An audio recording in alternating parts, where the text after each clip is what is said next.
Hello बच्चों, हमारी mathematics class में आज आपका पुनः स्वागत है। आज हम पुनः अध्याय 2 प्रश्नावली 2.5 को पढ़ाने जा रहे हैं। पिछले पीरियड में आपको हमने प्रश्नावली 2.5 में प्रश्न संख्या 7 तक के प्रश्नों को बताया था। इसके आगे के प्रश्नों को हम आज बताएंगे। उसके पहले हम इस प्रश्नावली में जो सर्वसमकाएं आपको बताया था उसका एक बार पुनः हम रिवीजन कराना चाहेंगे। जैसे पहला आपका जो सर्वसमका था वो क्या था कि x प्लस वाई का होल स्क्वायर बराबर x square plus 2xy plus y square. दूसरा x माइनस वाई का होल स्क्वायर बराबर x square minus 2xy plus y square. तीसरा x plus a into x plus b बराबर x square plus a plus b into x plus a b. चौथा x square minus y square बराबर x plus y into x minus y. छठा x plus y का whole cube पांचवा x plus y का whole cube बराबर x cube plus y cube plus 3xy into x plus y. फिर अगला x minus y का whole cube बराबर x cube minus y cube minus 3xy into x minus y. फिर उसके बाद x plus y plus z का whole square बराबर x square plus y square plus z square plus 2xy plus 2yz plus 2zx। और सबसे last में आठवां x cube plus y cube plus z cube minus 3xy z बराबर x plus y plus z into x square plus y square plus z square minus x y minus y z minus z x. इन आठों सर्वसमकाओं को एक बार आप फिर से शास्त्रीय दृष्टि से देखिए और प्रश्नावली के फिर प्रश्नों पर आते हैं। आज शुरुआत होती है आपकी प्रश्न संख्या 8 से। प्रश्न संख्या 8 में जो पहला भाग है वो है 8a cube plus b cube plus 12a square b plus 6ab cube. प्रश्नों को देख करके आपको ये सोचना होगा कि यहाँ उन आठों में से कौन सी सर्वसमका फिट बैठती है। ये क्यूब में लिखा हुआ है तो जरा क्यूब वाली दोनों सर्वसमकाएं लिखिए। या एक ही आप सोच सकते हैं कि इसमें सारे चिन्ह प्लस है तो इसी में प्लस है, सारे चिन्ह माइनस वाले में तो होंगे नहीं। तो ये क्या था, a cube plus b cube plus 3ab into a plus b इस रूप में था। तो हम इस पूरे व्यंजक को इस रूप में प्रकट करने की कोशिश करें। 8a क्यूब को 2a का होल क्यूब लिख सकते हैं।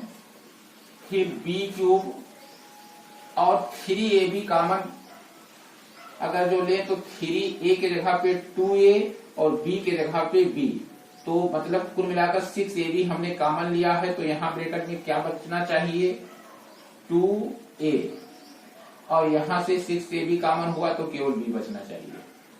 इसको यहाँ ब्रैकेट में कर दीजिए। अब देखिए ये आपका इस फॉर्म में हो गया a cube plus b cube plus 3ab into a plus b. तो इसे आप ये सर्वसमका यूज करते हुए लिख सकते हैं कि 2a प्लस b का होल क्यूब। ये आपका आंसर हो गया। इसके और क्वेश्चंस हैं। दूसरा क्वेश्चन ठीक ऐसे ही है, बस उसमें ये वाली सर्वसमका लगेगी। 8वें का दूसरा पार्ट यही क्वेश्चन है। यहाँ बीच में जो माइनस है इस कारण से ये सर्वसमका यहाँ पर लगेगी। इस फॉर्म में आप जो है इसको निरूपित करके और हल करिएगा। आराम से आपका आंसर 2a माइनस बी का होल क्यूब आ जाएगा। आप बुक में इस प्रश्न को तुरंत देखिए। और अब हम चलते हैं प्रश्न संख्या 8 के तीसरे भाग पर।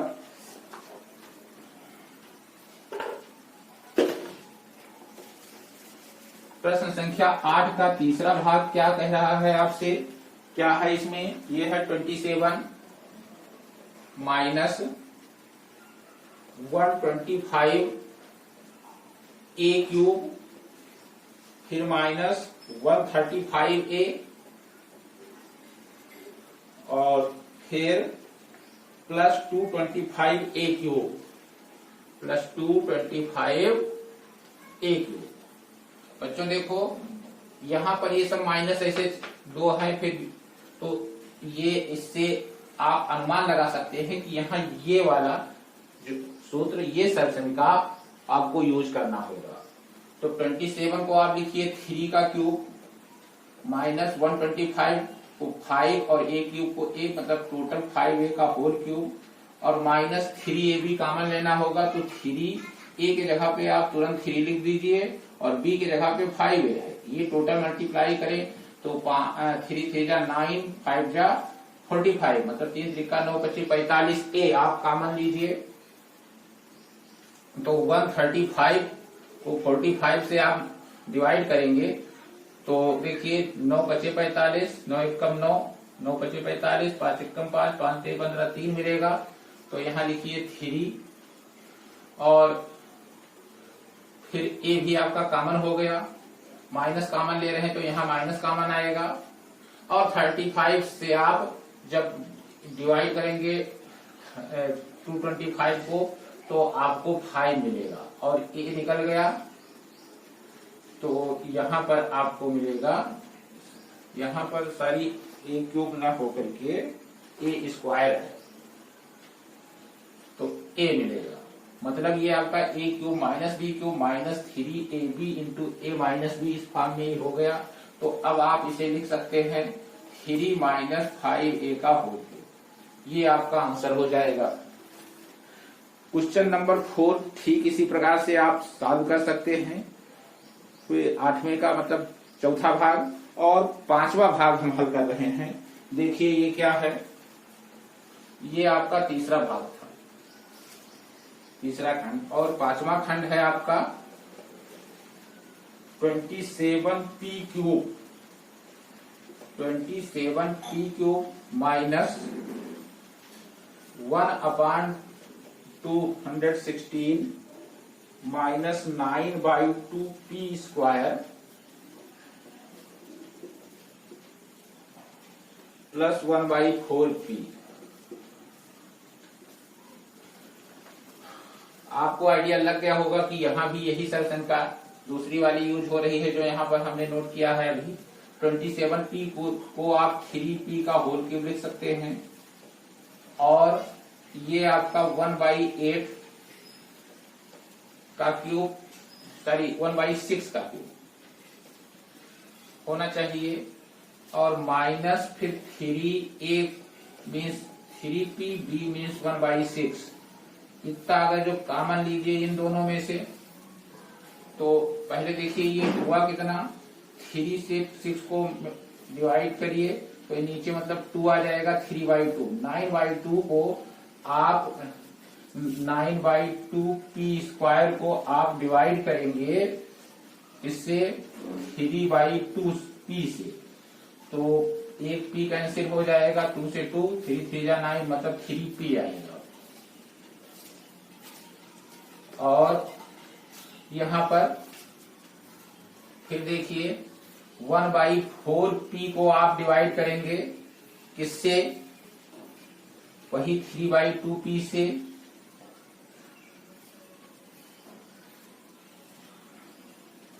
तो p से आपका p कैंसिल होगा और ये आपका 2 ऊपर जाएगा, 4 नीचे आएगा, तो 2/12 मतलब 1/6।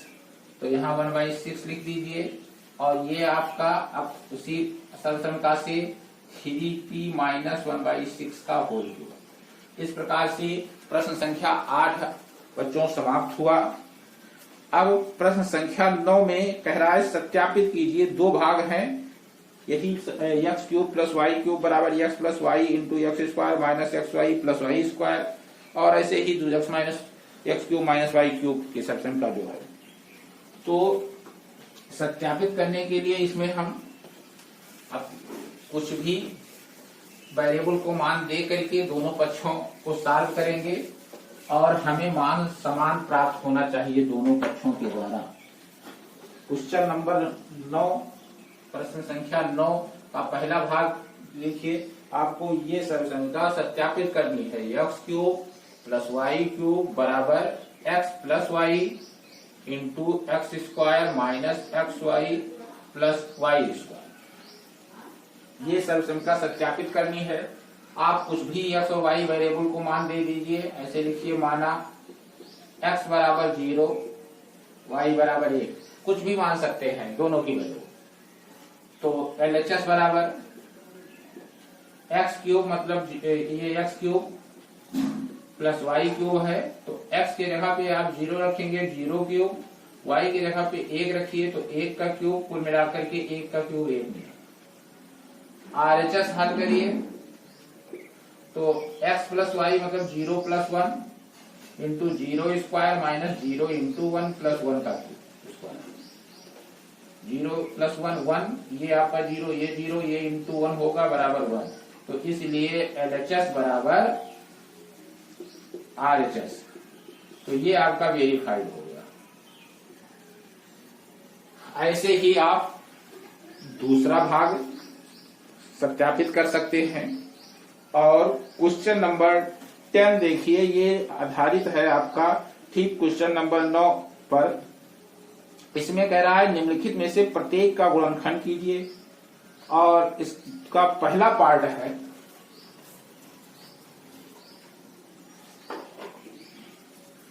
प्रश्न संख्या 10। इसका पहला पार्ट है 27y cube plus 125 z cube.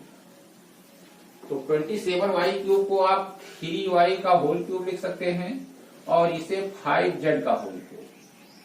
अब देखिए, इसी सर्वसंख्या के फॉर्म में आ गया। ये सर्वसंख्या x प्लस वाई के होल क्यूब का दूसरा रूप है। आप इसी को देखिए तो x cube plus y cube बराबर x plus y into this है, ये है। तो आप इसे लिख सकते हैं 3y plus 5z into 3y का whole square minus 3y into 5z और प्लस 5z का होल स्क्वायर। इसे सॉल्व करिए तो 3y plus 5z into 9y square minus 15yz plus 25z square. ये आपका आंसर। आप इसी प्रकार से सेकंड पार्ट हल कर सकते हैं। और अब हम आते हैं प्रश्न संख्या 11 में बच्चों।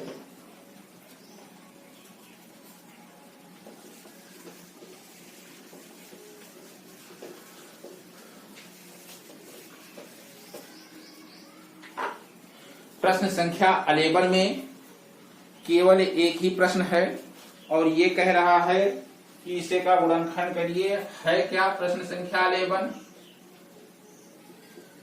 27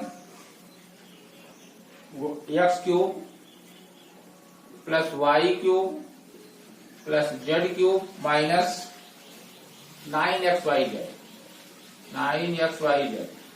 यहां पर आपको सबसे लास्ट वाली सर्वसंख्या जो आपको हमने बताया है, क्या चीज, x cube plus y cube plus z cube minus 3xyz बराबर x plus y plus z into x square plus y square plus z square minus x y minus y z minus z x. इसी का use करना है। तो पहले term को x cube के form में लिखना है, मतलब इसे आप लिख सकते हैं 3x का whole cube plus y cube plus z cube minus 3xyz means 3 into 3x into y into z. अब ये पूरा व्यंजक आपका इस फॉर्म में हो गया। तो इसको अब लिख सकते हैं आप 3x plus y plus z into x square means 3x का whole square plus y square plus z square minus x y means 3x into y minus y z minus z x means z into 3x। अब इसे solve करिए तो ये आपको मिलेगा 3x plus y plus z into 9x square plus y square plus z square minus 3xy minus y z minus 3zx। ये आपका answer होना चाहिए। प्रश्न संख्या 12 में आपको फिर सत्यापित करना है, तो आप ये सत्यापन का कार्य बिल्कुल प्रश्न संख्या 9 की तरह करेंगे। देख सकते हैं आप,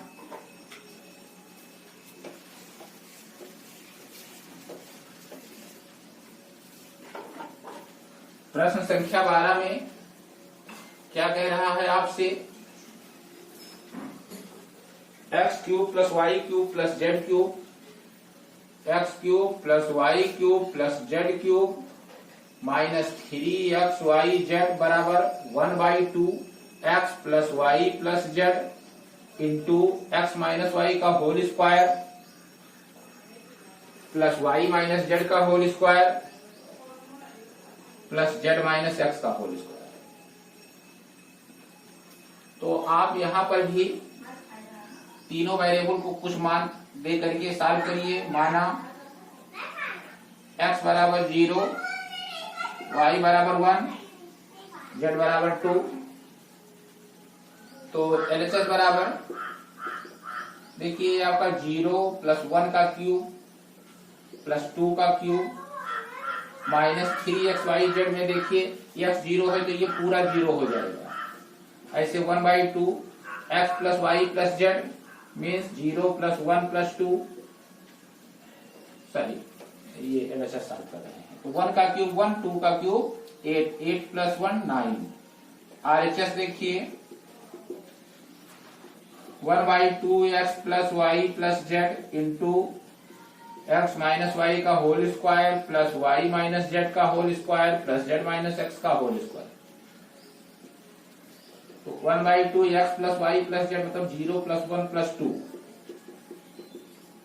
इंटू एक्स माइनस वाई का होल स्क्वायर, 0 माइनस 1 का होल स्क्वायर 1 होगा, वाई माइनस जेड मतलब 1 माइनस 2 का होल स्क्वायर मतलब -1 का स्क्वायर, जेड माइनस एक्स का होल स्क्वायर मीन्स 2 माइनस 0 का होल स्क्वायर 2 स्क्वायर। तो ये 1 प्लस 2 3, तो मतलब बाहर ये 3/2, ये आपका 1 प्लस 1 प्लस 4, 4 प्लस 1 5 प्लस 1 6, और ये 6 3 जा मतलब 6 18/2, 2 से काटिए तो 9 आया। तो इसलिए LHS बराबर RHS, और ये आपका वेरीफाइड मतलब सत्यापित। तो ये प्रश्न संख्या आपका 12 था। प्रश्न संख्या 13 बहुत ही आसान है। इसमें कह रहा है कि यदि x plus y plus z बराबर 0 तो दिखाइए कि x cube plus y cube plus z cube minus z cube बराबर 3xyz है। बहुत अच्छा, बहुत इजी और बहुत इंपॉर्टेंट प्रश्न। आप प्रश्न संख्या 13 देखिए।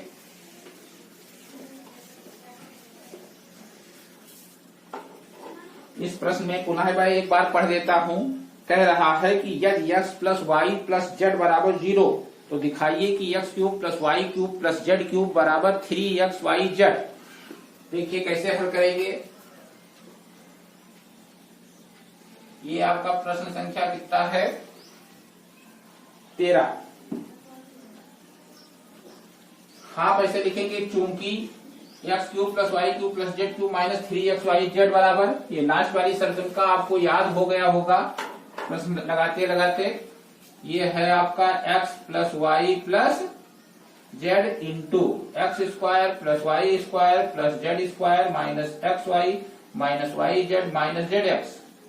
ये आपको याद है, जानते हैं, तो यही लिखेंगे चूंकि इतना बराबर ये। फिर देखिए पुनः दिया गया है x plus y plus z बराबर 0, तो इसलिए x cube plus y cube plus z cube minus 3xyz बराबर, इसके जगह पे 0 रख देंगे तो 0 इंटू ये पूरा है, मान लेते हैं ये पूरा कैपिटल X।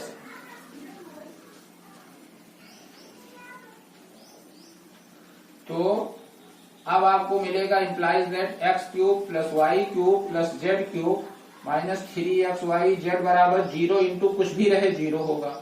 अब ये 3xyz उधर आप पक्षांतर कर दीजिए, मतलब ट्रांसफर कर दीजिए, तो x cube plus y cube plus z cube बराबर 3xyz प्रूफ।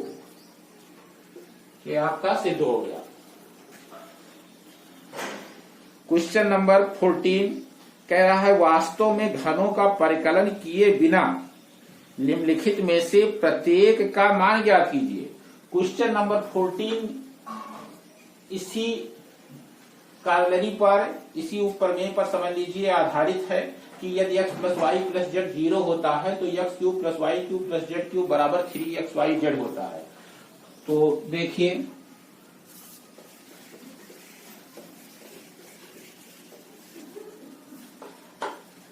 प्रश्न संख्या 14 का पहला भाग है। आपको इसकी वैल्यू निकालनी है -12 का क्यूब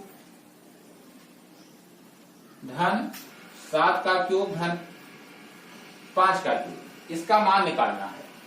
और कैसे निकालना है, इसमें कह रहा है वास्तव में घनों का परिकलन किए बिना निम्नलिखित में से प्रत्येक का मान ज्ञात कीजिए। मतलब आपको यहाँ पर 12 का, 7 का, 5 का, इन सबका घन करके हल नहीं करना है, इन सबका घन करके नहीं हल करना है। आपको बिना इस घन संख्याओं के घन किए हल करना है, इसका मान निकालना है।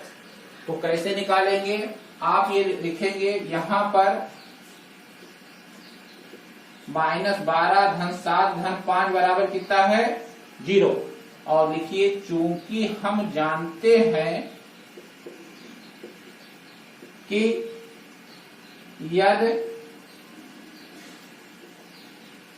यदि x plus y plus z बराबर 0 तो x cube plus y cube plus z cube बराबर 3xyz। तो इसलिए -12 -12 का क्यूब प्लस 7 का क्यूब प्लस 5 का क्यूब बराबर 3x means -12, y means 7, z means 5। ये आप सारी चीजें मल्टीप्लाई कर लीजिए। 3 इंटू 12 करेंगे तो आपको मिलेगा -36 और 7 इंटू 5 35।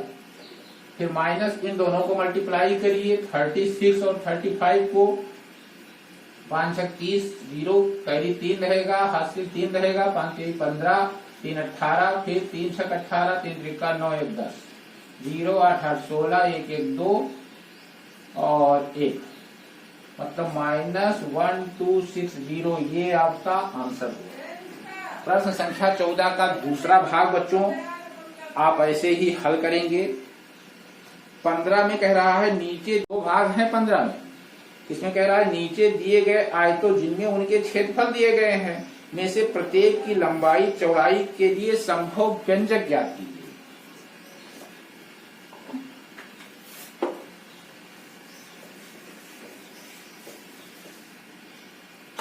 देखो बच्चों प्रश्न संख्या 15, एक आयत का क्षेत्रफल दिया गया है। पहला भाग में आयत का क्षेत्रफल ये एक व्यंजक के रूप में दिया गया है ये आपका 25 a square minus 35a plus 12।